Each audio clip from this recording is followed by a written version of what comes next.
আপনারা সকলেই ইতিমধ্যে অবগত হয়েছেন, আমাদের একটু আগে তৃণমূল ভবনে সাংবাদিক বৈঠক ছিল। সেখানে রাজ্য তৃণমূল কংগ্রেসের পক্ষ থেকে রাজ্যের সভাপতি সুব্রত বক্সী এবং অরূপ বিশ্বাস উপস্থিত ছিলেন।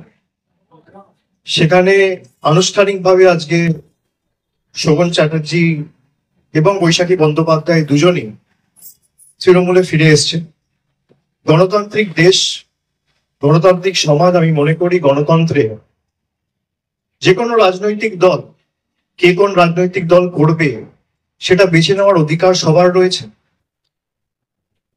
এবং মধ্যেখানে কয়েক বছর যদিও তিনি সক্রিয় রাজনীতিতে ছিলেন না, কিন্তু নিয়মিত দলনেত্রীর সাথে তার যোগাযোগ ছিল, আপনারাও দেখেছেন।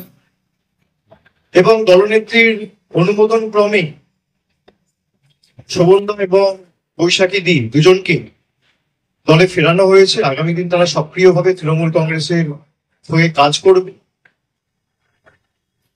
এবং আমি সকলের কাছে অ্যাপিল করব, জাতি দলমত নির্বিশেষে, রাজনৈতিক দল নির্বিশেষে যেভাবে আমাদের বাংলার প্রতি বিজেপি আঘাত আনছে, কেন্দ্রের ধারাবাহিক বৈমাতৃসুলভ আচরণ সহ 5 বছর ধরে আঘাত, লাঞ্ছনা, বঞ্চনা, বাংলার প্রতি অপমান, বাংলাকে বাংলাদেশি বলে দাগিয়ে দেওয়া, এই কেন্দ্রের বিরুদ্ধে আমাদের সকলকে ঐক্যবদ্ধ হয়ে লড়তে হবে। আমি প্রত্যেকটা বঙ্গবাসীর কাছে অনুরোধ করব যে আমরা সকলে মিলে বাংলার সমষ্টিগতভাবে লড়াই করে বাংলার জনগর্জনের ক্ষমতা কি সেটা আগামী নির্বাচনে বিজেপিকে বোঝাতে হবে। যারা বাংলার মানুষের ভোট নিয়ে বাংলাকে বাংলাদেশি বলে, তার বিরুদ্ধে লড়াইটা খালি তৃণমূলের নয়, সেই লড়াইটা আপামর জনসাধারণের 10 কোটি বঙ্গবাসী।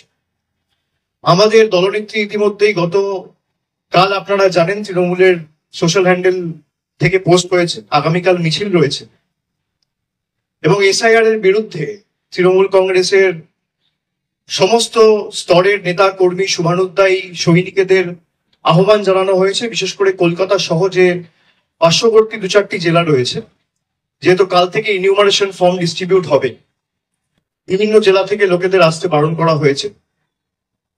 কাল থেকে বাড়ি বাড়ি গিয়ে বিএলওদের সাথে বিএলএ-টুরা থাকবে, ইনিউমারেশন ফর্ম দেবে। শুধু কলকাতা এবং তার পার্শ্ববর্তী উত্তর 24 পরগনা, দক্ষিণ 24 পরগনা, হাওড়া, এই 2-3টি জেলা থেকে